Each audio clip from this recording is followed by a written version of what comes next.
all of my Viking friends. I am very tired, but I made it. I am in a beautiful little cabin out in the middle of the woods, and I'm actually enjoying it. And I am starving, so I have my handy dandy cast skillet that is pre-seasoned, and I'm going to start cooking up some bacon. And this is not a stove that I'm familiar with. This is one of those 1990 electric stoves. Actually, I grew up with one of these stoves way back in the day, and my parents used to smack my hands a lot when I used to touch it. So, and I do not like gas, believe it or not. Gas stoves kind of irritate me. What I really wanted to talk to you about today was seasoning your cast iron skillet, and then there's a second part to this, so stay tuned. What I like to do when I first buy my cast iron skillet is I like to really wash it. Wash it thoroughly. Now, some of them say they're pre-seasoned, but they're pre-seasoned with manufacturer's oil, and I don't trust that. So what I do is I wash it thoroughly. Sometimes I send it through the dishwasher, maybe all the time, depending on the size of your cast iron skillet. And then you want to really scrub it out, because you don't want any of that manufacturer's oil inside the pan. And then what I like to do is, it's completely up to you how you do this second part, but you could either do bacon, you do butter, or coconut oil, depending on your preference, and you just literally just fry it up. And then after you fry it up, you put it in the oven for 400 degrees for 30 minutes, give or take, depending on your oven, and it should be good to go.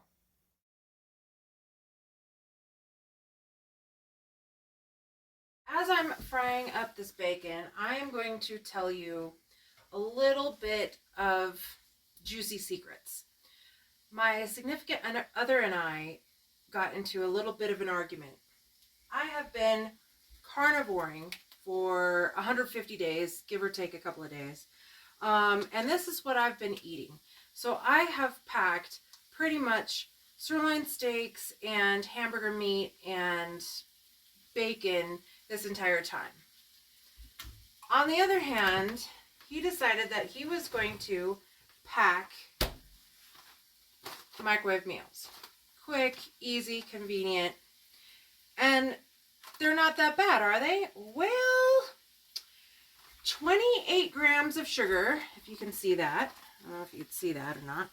28 grams of sugar. How many carbohydrates? Carbohydrates. 88 grams of carbohydrates for this little guy right here. All right, let's continue on. Okay, he bought Lean Cuisine macaroni and cheese, and it's supposed to be lean, but if you see, total sugar is 5 grams and 44 grams of carbohydrates. This would blow my entire world out of the water in just a couple of seconds. And then he also got Smart Ones. Sugar's 5 grams. You can see right there. And total carbohydrate 15 grams. So this one isn't as bad, but I don't know how it tastes. So I'm going to just stick this in here, and I'm going to cook my bacon up, and then I am going to cook my sirloin steak up. So I'll see you in a bit. And so the bacon looks a little bit, well, about halfway done. So we are going to remove it now, because there's a final touch that I want to show everyone. So this cast iron skillet should be nice and ready for our sirloin steak. We're going to drop it into the pan. Really? Maybe not. I don't know. There we go. Okay. All right.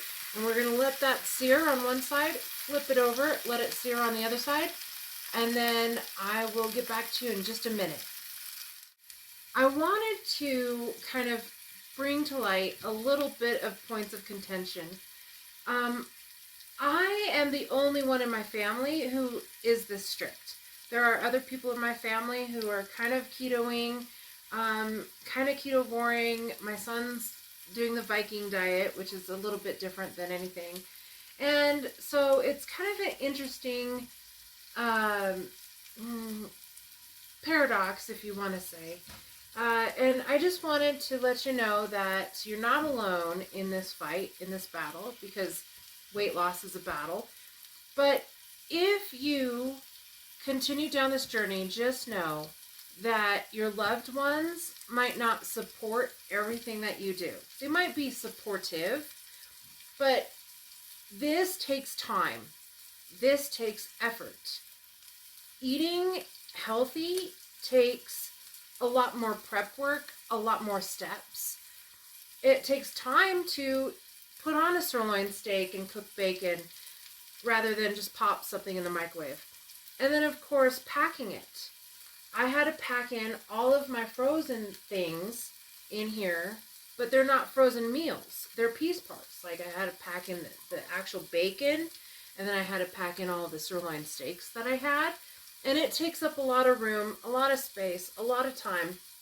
And then it's more expensive. Way more than $2 or $3 on sale when you just buy those microwave ready meals, or like a $2, or I think it's $3 now, a loaf of bread. I haven't bought bread in forever. And so it's really, really difficult, and there are going to be fights. I'm just telling you, I have fought several times with several of my family members, and I've heard it, like, you'll die sooner, as they're eating Jell-O, no lie. You're not going to be as healthy, your cholesterol is going to go up, all this kind of stuff. You're going to have kidney stones, you're going to get older faster, you're going to die of a heart attack. I've heard it all.